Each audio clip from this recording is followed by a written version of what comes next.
Yeah, so this is a kind of conceptual overview, I guess, of work done for Mincor and Wailu over the last couple of years down around Widgiemooltha. And so I really thank them for permission to present this and supporting this kind of work, and especially Zoran Seat, the GM of exploration.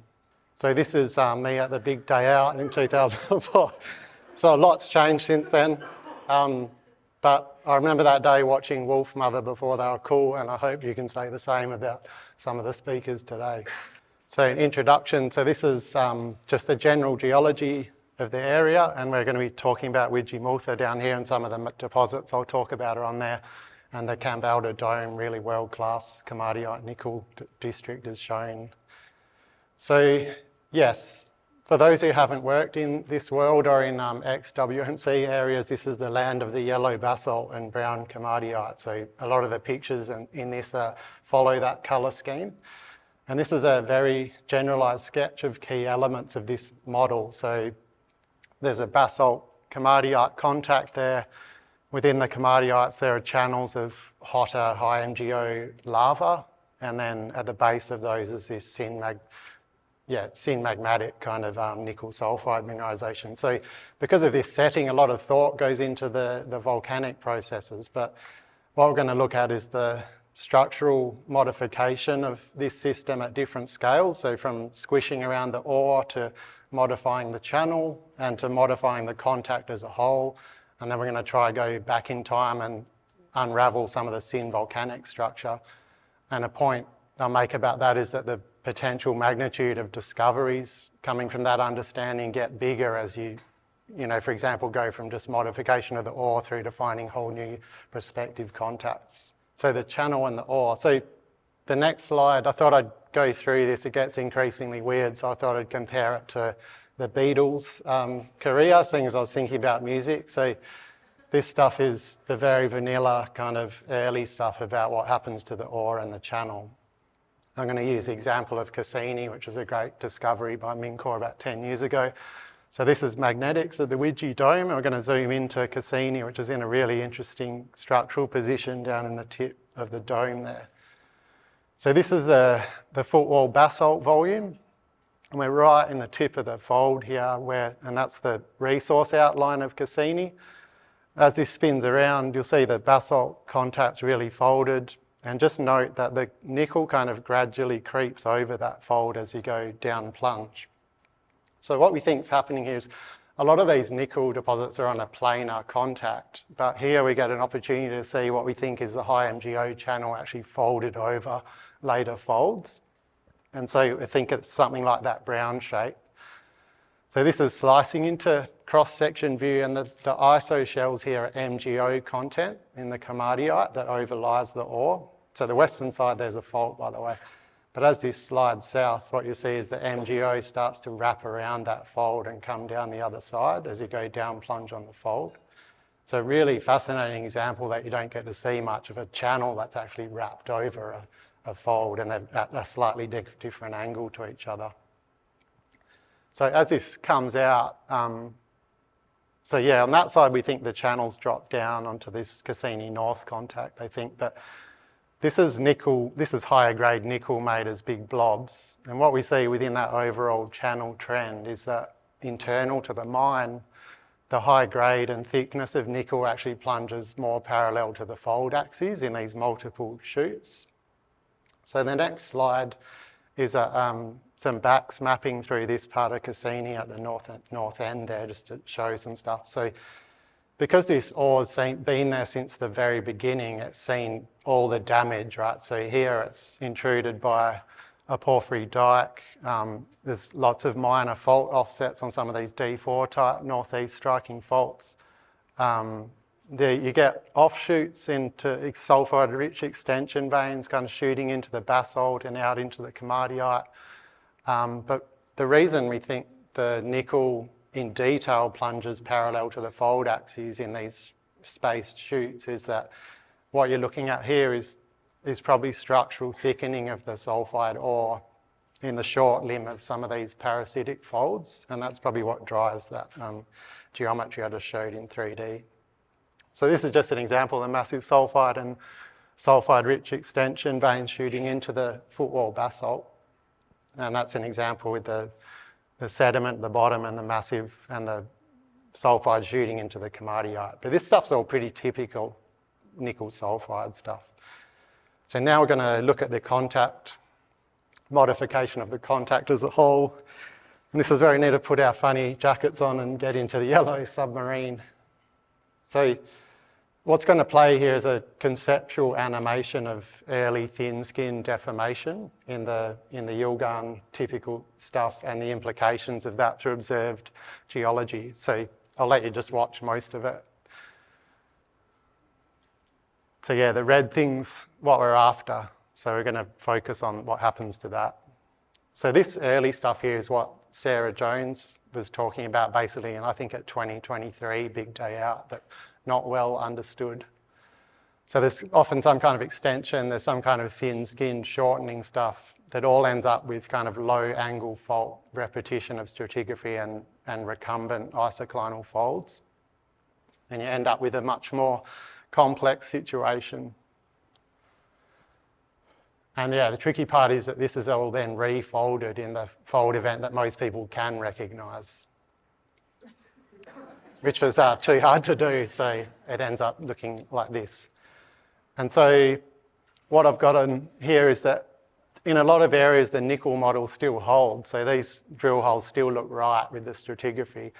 But the point is there are a lot of glitches in the model where you see unusual things, and all of those should be seen, I guess, as unconventional discovery opportunities, like the target surface below the basalt instead of on the top.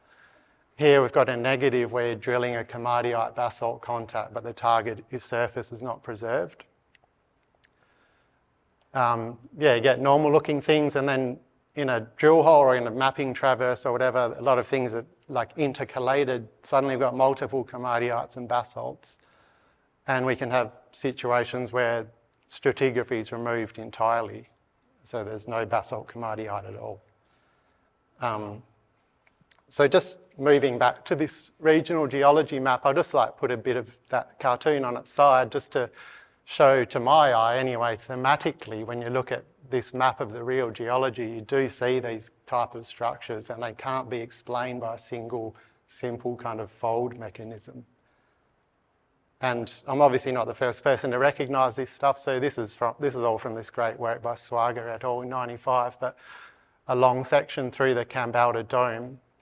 And it's long been recognised that these early structures, like the Foster Thrust, Tramways, Republican, etc., which repeat the prospective stratigraphy, they're easier to see in the hinge regions of the later folds, which is why I can see them easily there, than it is when you come around the limbs of those folds and everything's sub-parallel, and this kind of geology you see up around here that's really difficult to understand. So what we're going to look at is the detail of a little window from Red Ross to Mytel down there, solid geology intert of some of this stuff. So this is going to slide through to the north, and so Cassini's over there in the corner, but we're going to follow up. So that's the Red Ross deposit, yellow basalt, the red contact and brown komateites. And all the way through here, there's all these low angle contact thrust terminations. And so they run into each other and then new contacts appear and there's new thrust in there. There's Mariner's deposit and Mytel up here in the north. That's a cross section I'm going to look at in a sec. And yeah, so it's all really low angle, somewhat looks tram track kind of stuff. So this is that cross section, a perspective view. It's kind of an awkward view, but I won't show it for too long. But I just want to show that Mytel in the background there is sitting on this contact, and Mariner's in the foreground sitting in the contact in the hanging wall of that, and then the Doherty deposit sitting on a contact kind of well into the footwall. So this is a combination of a plan and cross-section interp. So what I wanted to show is that it appears quite straightforward and tram track in plan view, but that's because the big angular differences here with the thrusts are in the dip dimension and really well drill constrained as well in these areas. So just note, for example, the effect of this, like the probable down dip termination there of the Mytel contact and Mariner's. And yeah, for example, if you projected Doherty up, it probably cuts off up here. So Younging, the reason I got Younging symbols everywhere on this stuff is that's really key to figuring out whether this brown, yellow pattern is fold-driven or thrust-driven or a bit of both. But Younging's a really key part of it. So the next photo's from in there, and then I've got one of the Mariner's thrusts, just out of interest. So that's a massive photo of graded beds in that block above the Doherty, Younging to the east, like everything along this flank of the dome. So that's the kind of evidence you've got to go looking for. So the setting of this hole's down in the corner there. It goes from older basalt, so in the Mariner's footwall, through the Mariner's thrust zone, which is somewhere here and back into younger komatiite and the Red Ross hanging wall. So with the knowledge of the regional geology, this has to be the Mariner's thrust, focused around a shale in there. And the reason I show photos like this is because when you're looking at the core, there's nothing that says I'm a really important fault, but the overall understanding of the stratigraphy and structure is what marks that as an important structure. And yeah, I often find how disappointing how some of these really major faults look. They should be more spectacular. So here I've extended this up dip just to war game kind of different erosion levels and the effect on what we see. So if erosion was up there, we would have totally lost the mitel contact and we would have lost the Doherty contact, for example. And if erosion was down there, we would have lost kind of both mitel and Mariners, sorry, and we would only have Doherty, but we don't know what other thrust things are sitting down there blind. And the reason it's important to look at this is it shows us conceptually that there might be blind thrust-bound panels sitting through here that we might not have recognised. And the important thing to figure that out, what it looks like in 3D, is what the plunge of the terminations of the stratigraphy against the thrusts are. And that's how we kind of extend it out. So we're going to go into long section in a minute, just looking at that thrust-bound, probable thrust-bound panel of mitel. So the previous cross-section was there, and that was the extent of the mitel panel between the thrust faults. So sorry, yeah, we're looking west here at nickel on the eastern flank of the dome. So this is based on the best available data. It's somewhat conceptual, obviously further out, but that panel of mitel contact may look something like this, where the plunges are actually quite shallow in those terminations. What it means is, just conceptually, is that south of about Mariners, that mitel contact's still down there but never daylights because it's sitting pinched between these thrusts. And so that's where you can generate these big exploration opportunities at kind of mineable depth. So now we're just going to flip over to the western side of the dome to Outhwaite. And so this is again younging away from the dome theoretically, so basalt, the contact and the ore, komatiite, just like on the other side. The problem is there's a huge dolerite sill in the hanging wall of Outhwaite that really clearly visually and chemically youngs the other way.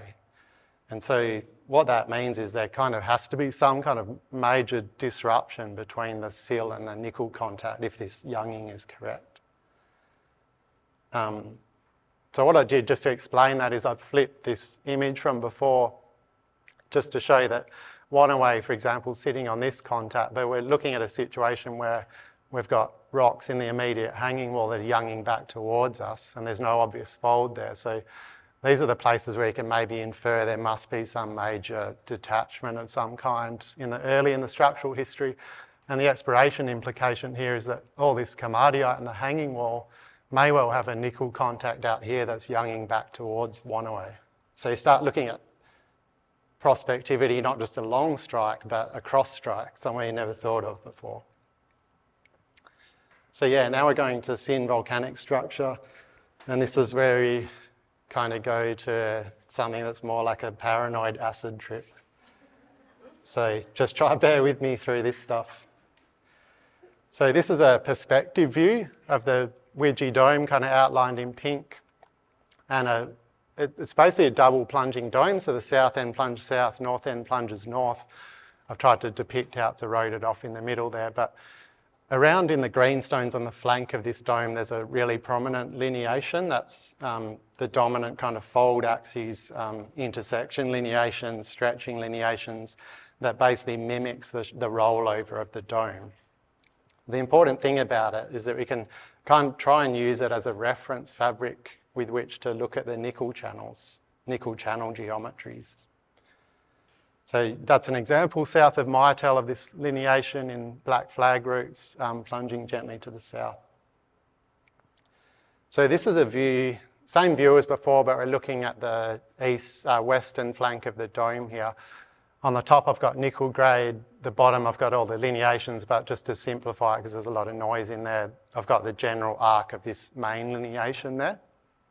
So what we see is, we saw the detail of Cassini before, and that's Cassini North's kind of the drop down bit of the Cassini channel to the west of that deposit. But essentially what we see is Cassini, the Hartley channel, which is a little bit hard to see, but it's in there, and then location 1. They all plunge putts, the nickel channels plunge sub-parallel to this lineation, but the odd one out's Wanaway, that's at a high angle. So this is the same view but looking at the eastern flank of the dome. And again, we see the same thing. So Red Ross, Voice and Myrtle are all channels plunging somewhat parallel to this lineation. There's a really obvious outlier, and that's Mariners. But interestingly, at Mariners, it actually started plunging gently north and then swung around deeply, and it's actually plunging steeply south at the bottom. So what do we make of this? It poses a really fundamental question, which is why would most nickel channels plunge parallel to a seemingly unrelated later tectonic lineation? So you've had a lot of time now to think about that question. So I guess a young me would have said this must be remobilisation of the nickel into fold axes or something, but there's support here from not just the physical channels, but the high MgO content and stuff that this is real. So why would it be like this? So this is that earlier sketch, and the reality is probably something more like this, where there's these dominant dominant rift parallel channels, but there may be some high angle transform kind of orientations to begin with. I just want to acknowledge this is work that Wailu showed me after we'd done this work, but this is really great work by Caroline Perring in the Agnew-Wiluna belt, where she looked at similar stuff. So the parallelism between nickel channels and folds and folded curved channels, and trying to relate it to this Sin volcanic architecture.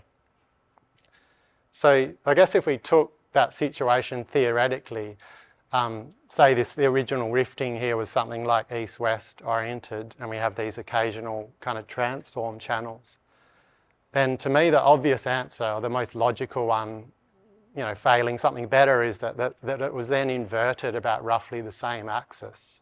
So that what we see is a rough parallelism between fold axes and stretching and other lineations and these rift parallel nickel channels.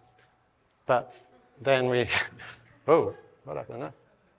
But then we get some that are at high angle to that, like Wanaway maybe, and definitely Mariners. So in terms of exploration implications, if we can understand this Sin rift kind of structure, we might be able to predict new channels, which is a big problem in the nickel world. So just out of interest, in the plane of the surface at Kambalda, the typical spacing between the really world-class channels there is something in the order of 150 to 400 metres, which seems about right, I guess, for a rift system. And then the transform ones, it's much less clear, but given that they seem to be less common, they're probably further apart. So the last slide, just on the implications of this, and there are multiple surfaces all through here, but I'll just take the Myrtle one as an example.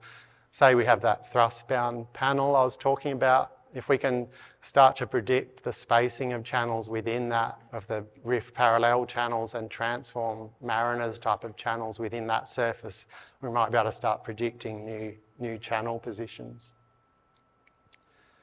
So yeah, conclusion. So structure understanding in the nickel world, I think, brings power to really break paradigms. And so not just extensions of known channels, but escaping those channels and finding new ones, which is, so with the kind of cyclical nature of the nickel industry, every time the price is up, they drill out a bit more of the known channel. And there's not many. Cassini's basically the first new channel being found there for like 30 years. And then really the big game is whole new prospective contacts, like something in the hanging wall of Wanaway or whatever that's going the other way that we never thought of before. And it's arguably structure more important in syngenetic nickel and things like VMS than, say, epigenetic gold in the same rocks. And the reason is that nickel prospectivity is kind of binary. You're either on that right contact or you're not. Whereas the gold fluids can go into anything, as we saw in the Invincible talk. They're kind of agnostic. Structure is always important, though, in everything. And yeah, the final thing is just about a lot of this interpretation depends on this feedback loop between stratigraphic and structural understanding. And for example, looking at that Mariner's thrusting core and going, if we understand the stratigraphy here, that must be a big thrust fault. Yeah, that's it. Thank you.